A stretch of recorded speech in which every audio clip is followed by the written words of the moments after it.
If Asian Indians were first into the Americas, then one would expect to find progressively older sites the farther north you look in the Americas, as well as the farther west you look on the North American continent.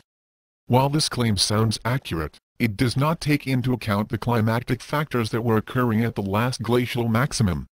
We had glaciers covering most of the northern regions of the United States and Canada. Virtually all human remains have been found below this glacial barrier, and the few that have been found farther north are more recent. Because of the rise of ice formation, the sea levels were also lower. Current studies are favoring a coastal Pacific barren route, not an interglacial trek. That means all of the earliest human remains would be underwater.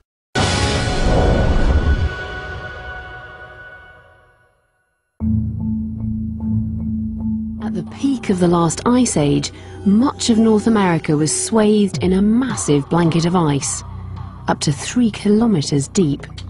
20,000 years ago, there was a vast swathe of land, Beringia.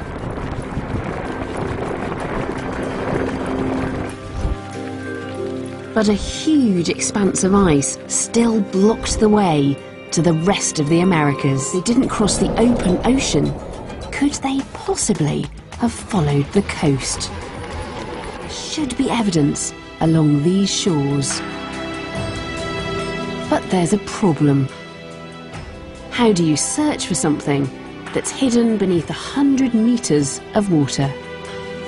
Well, at the peak of the last ice age, the water level would have been so much lower than it is today that many of these fjords would have been steep-sided valleys. Today, those same valleys, where our ancestors may have lived, are full of water. So as much as this could be the perfect place to look for signs of a coastal route, the frustrating thing is that so much of the evidence is probably down there. This is the point at which direct evidence of humans in North America runs out. But can we discover whether such a coastal journey was at least possible? This is one pollen grain of a sedge. When sea level was much lower, this area was on dry land with marshes and rivers and lakes on it. But now it's submerged. Now it's submerged. So have you got dates on this pollen then? Have you been able to radiocarbon date them? We can't radiocarbon date individual pollen grains, but this core, where this sample has come from, this sample is about 17,000 years old. So it's 17,000 years ago then, in the Queen Charlotte Islands here off the west coast of Canada, the ice sheets are pulling back and we've got vegetation. Not as a single straight line wall, it came back in a very irregular lobes and pulled back at various rates depending on how thick the ice was and so forth. By the time you get to about 16,000 years ago, there are a number of ice-free areas from the Gulf of Alaska all the way down to southern British Columbia, which were also deglaciating rapidly. So if our ancestors did come this way, then at least part of their journey must have been made by boat. I'm on my way to a string of rocky islands just off the southern Californian coast. They're called the Channel Islands. In 1959, a local archaeologist came across what looked like more ancient animal bones. But what he'd found was something even more exciting. And these are the replicas.